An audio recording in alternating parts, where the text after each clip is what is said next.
Alors Planète Sauvage, c'est un parc qui a eu 20 ans cette année. C'est un parc qui est à la base construit sur le principe du safari. Donc le safari, c'est vraiment 10 km de piste sur laquelle évoluent de nombreuses espèces dans lesquelles on laisse le plus grand espace possible.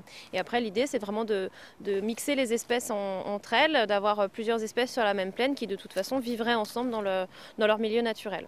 Donc ça, c'est vraiment l'idée originale de Planète Sauvage. Et ensuite, c'est un parc qui s'est enrichi avec une partie dauphin, avec la cité marine. Alors c'est vrai que sur la piste, on retrouve tous les grands animaux emblématiques, tous les mammifères on va dire des quatre coins du monde. On va avoir des rhinocéros, des girafes, plein d'espèces d'antilopes différentes. On a des zèbres, on a des lions, on a des tigres, on a des guépards, des hippopotames, enfin voilà, des kangourous, des wallabies, des bisons, des hyènes, des gnous, des loups. Voilà.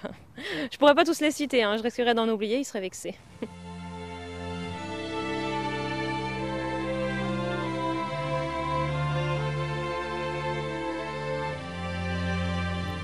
D'année en année, le nombre de résidents à Planète Sauvage s'agrandit, notamment par des naissances, comme récemment chez les hippopotames.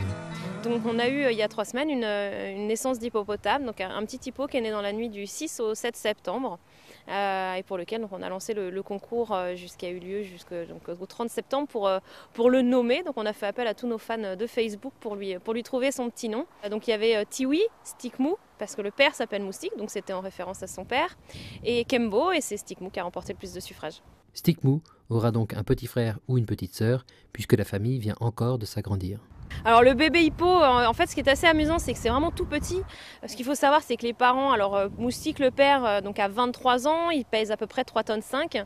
La mère a 21 ans et pèse à peu près 2,5 tonnes. Et le petit va peser que 50 kg. Alors que 50 kg, c'est rigolo, mais c'est vrai que si on fait le comparatif par rapport à un bébé humain, en fait c'est comme si un bébé humain pesait à peu près 1,2 kg. Donc c'est vraiment tout petit. Et voilà, il fait à peu près 50 cm. On ne sait pas encore si c'est un mâle ou une femelle, tout simplement parce que les organes génitaux sont complètement internes, donc on ne le voit pas, on ne le saura qu'en observant le comportement du petit.